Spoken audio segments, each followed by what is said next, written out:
All right, hello friends.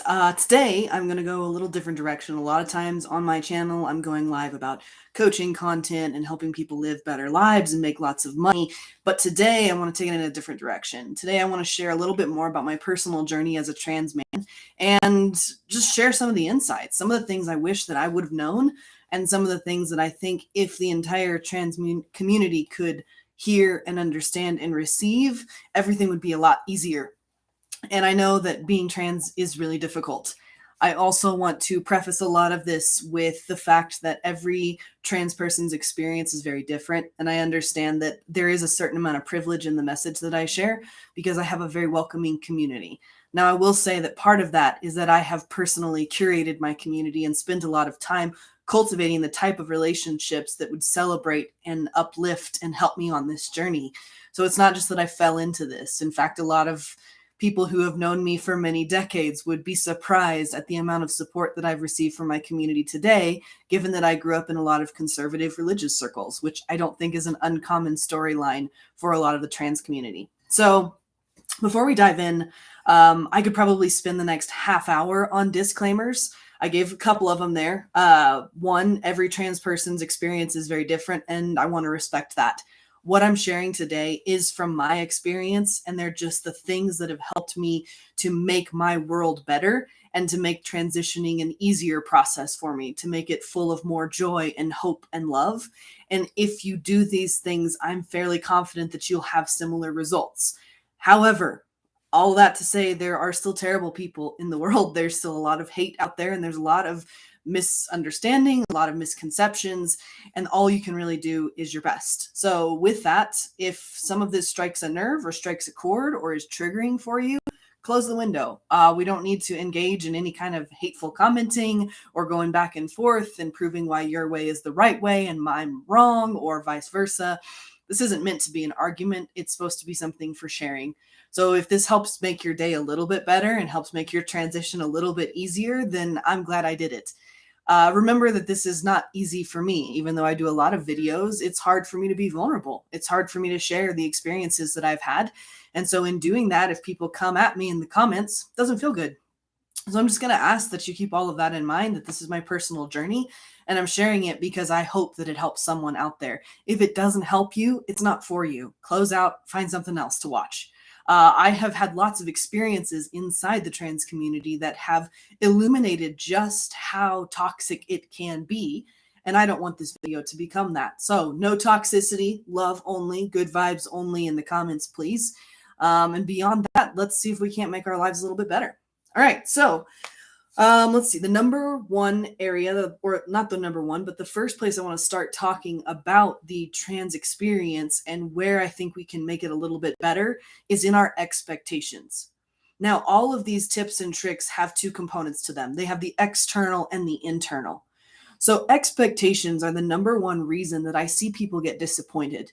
Typically, when expectations are not met or when they are crisscrossed with what actually happens, is when we get overly emotional responses. And emotions aren't bad, but a lot of times when we have emotion running the way we respond, it can be harmful to others because we're not processing everybody and all of the stakeholders at the same time. So, if you have an expectation you're going to go to Subway and get a sandwich and then Subway's closed, you'll be pretty upset. If you thought, I'm just going to go see if I can find some food, and then Subway was closed, you wouldn't be as upset. So take that truth and translate it into transitioning. The first thing is the internal and the experience that we have about what our bodies will do or won't do, or when they'll stop doing certain things or start doing other things. And we scour the World Wide Web. I know I personally spent a lot of time on Reddit trying to say, hey, when will this happen? When can I expect this? How do I know if this is right or if this is outside the realm? And the reality is all of those expectations are setting you up for a lot of pain and suffering. So what I say is just walk into it. Do whatever you need to do. Communicate with your doctor and put someone else in charge of those expectations. You may hope, if you're going from female to male, that your facial hair will come in stronger. You may hope that your voice will get deeper. You may have all of these hopes, and maybe they'll happen, and those hopes aren't bad, and those goals aren't bad to set. But every day waking up and checking in on to see whether or not those expectations are coming true is going to be like trying to watch a boiling pot of water. It's never going to get there. So just let go of those expectations, release it, and say, you know what, whatever is supposed to happen is going to happen. Have positive expectations for yourself, not just demands that you're placing on your body, because every person's body really is different. So just come along for the ride and enjoy what happens. Just say, hey, I'm going to experience what it's like to feel more masculine or to feel more feminine in my body. And I'm going to enjoy every moment of what that is. We live in a time where we do have the opportunity to have quite a bit of medical assistance in assisting with this transition. And so with that comes a lot more variables.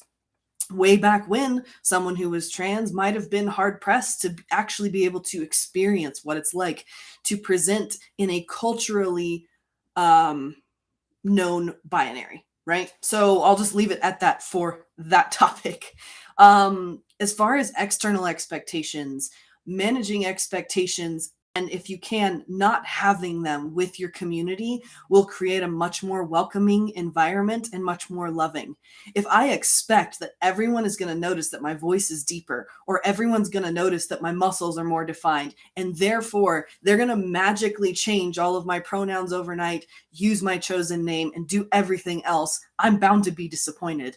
And that disappointment is going to come with emotional weight that's going to weigh on that relationship and make friendships and relationships harder at a time when I need them the most. So what I would say is abandon all expectations. Have hopes, have desires. Say, hey, I would really love it if you could use these pronouns for me, but don't expect them to do it right.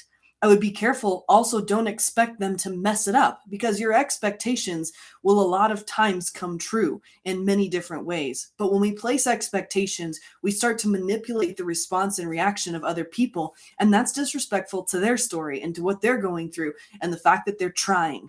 So I always assume everyone is trying, that everyone loves me, and that we're trying to work through this together. And I have patience for when that doesn't work out well. Now, if something is happening again and again and it's causing emotional pain for me, first thing I want to do is check my expectations. Are my expectations realistic, or do I need to adjust them so that they are more in line with what reality is? Or can I get rid of them altogether? Because when we can walk into a situation expectation free, we leave room for creative power. We leave room for the magic that can happen when we're just experiencing life with other humans. So, what I would say about expectations, be reasonable with them. And if you can, just don't have them, because that is going to allow us to move through life with more openness. And when you're open, people can surprise you. And when they surprise you, it can bring a lot of surprising amount of joy. So that's what I would say. Number one is manage expectations. And if you can, get rid of them altogether, because a lot of times they're not going to serve you or your community. Okay. Number two, the second thing that I wish someone would have talked to me about is the concept of power. I am watching trans people every single day give away their power. They're deciding that because someone else misgenders them or calls them by different pronouns, that they are that thing, that they are that gender, that they are that way.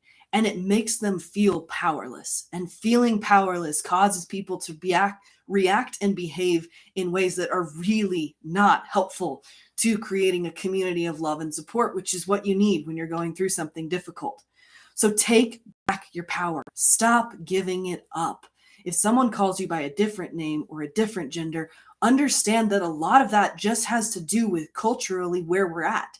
Now, be an advocate and start to change culture so that there aren't assumed genders, so that there aren't assumed pronouns. So we stop assuming altogether, because that's just another version of an expectation, right? But in order to do that, we have to change culture. And culture takes thousands of years to evolve. So please don't get angry with your community when they don't behave in the way you want them to. That doesn't mean anything for you unless you decide that it does. You get to take back your power. If you feel like you're a man, then you're a man. That's fine. Behave that way. If what you want out of being a man is to feel more power in your masculine energy, then experience that. Define that for yourself, and don't let anyone else's response or lack thereof decide what you're going to do or not do in this world. Because you get to make up your reality, and you're giving away your power every day when you make your story more about how other people are treating you instead of how you're treating yourself. I could go on and on and on about power, but it's just really important that we stop giving it up. Decide who you're going to be, decide what you're going to be, decide what that means for you, and then just get comfy inside of it. Okay. The big thing here is also about the fact that we don't have control over everything. And yet, I see trans people make mountains out of molehills and make this the hill they're going to die on. And I wouldn't recommend it. It's ultimately just not going to bring you a lot of joy. This concept can be explained in a lot of ways. And one of the things I like to point out is there are a lot of things you don't have control over. There are a lot of desires that you have that will go unfulfilled, and you're okay. Why is this the one we've decided is the thing that's going to break us, make us suicidal, make us concerned, make us blow our lives up and go crazy? Don't do that. There are so many things. I wish I was maybe 6 inches taller, but I'm not. I'm the shortest person in my family at a solid 5'9". I wish that I had broader shoulders, but I don't. I wish a lot of things. I wish that I could snap my fingers and $1 billion would appear out of thin air, but it doesn't. And yet the fact that I've accepted that reality doesn't make me angry. It doesn't make me want to run around being upset and snapping my fingers, hoping for a different response. Stop worrying so much about what's going on and set those expectations aside and accept what's going on. We practice acceptance all over. You go to a restaurant, they don't have the meal you were planning on order. You accept that, you try something new, and maybe you like it even more. All over our lives, we accept things. And yet in this area, I see the trans community giving away their power because they can't have what they want, or they can't have it in the time frame they want it. Stop doing that. You can have everything you want, and everything that is yours, no one can take from you. So start stepping into that. Appreciating what you have will bring more power into your life than you can possibly imagine. The simple act of gratitude changes your entire perspective and can revolutionize the way you experience life. So just take it easy, take a seat, practice some acceptance, and dare I say gratitude for what your body is doing. The fact that you have changed at all, the fact that the hormone therapy is helping, that you get to experience even a little bit more of the life, the body, and the way that you expected your whole existence to be. Just chill, okay? And I say this with all love, but if we can just calm down a little bit, stop, smell the roses, you'll learn to understand that so much is going your way. And when you're grateful for the things that are going your way, everything else will come in due time. But being upset about it isn't going to make it come any faster, and it's going to make the journey that much worse. So just get okay with it and accept what's happening and be grateful for what you've got and what is going your direction. The last thing I would say is based on a statement that I've heard from a philosopher, and it said, "Those who love themselves will love others even more, and those who do not love themselves cannot truly love another," right? So if you want to experience true relationship, and I see this for a lot of people in the trans community, longing for that person that'll share this journey with you, that, ride or die, your co-pilot and all of that. If you want that in your life, you have to learn to love yourself and not love the man you're becoming or the woman you're becoming or the person that you're going to experience being, but love yourself today.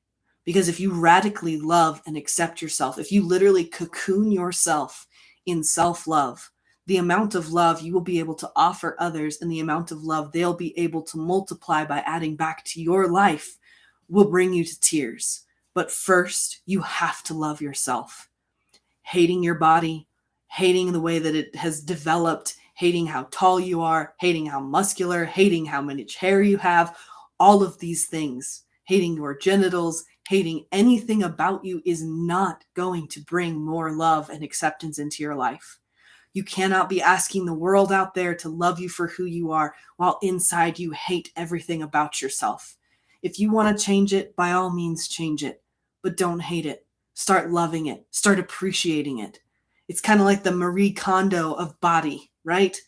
Don't just get rid of the body parts you don't want and throw them in the trash and discard them and send them away with so much negative energy. Be grateful. Be thankful for what they have done for you. Hell, they might have even gotten you some free drinks at some point, right? They might have gotten you a lot of things. They might have also caused pain, but there's always a token of gratitude.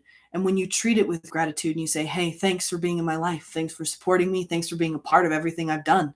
Thanks for helping me stay healthy. Thanks for everything you have done. And you separate with gratitude. you'll be in a state of gratitude to accept the next iteration of who you are. And this is a transition. It's going to take time, but there will come a time when you realize you're not who you were. And in that moment, when you are surrounded by love, not only by your community, but by yourself, you'll find a lot of peace. So I hope that all of this helps. I hope that it encourages you and shows you that there's a path on the other side, right? I am not by any means through with my transition. It's probably going to be something that I consider a part of my whole lifelong journey, but that's okay. I love myself where I'm at. I love my community. I love everyone that supported me. And I hope that more of the trans community can become more accepting of themselves, that they can love themselves, that they can set aside their expectations of what this is going to mean, that how people are going to treat them, and that they can take back their power. Because if we can do those three things, I think we're going to find a lot of peace. And I think we're going to find transformation in ways we never expected. So if you have any other questions, feel free to reach out. And I hope you have an amazing day.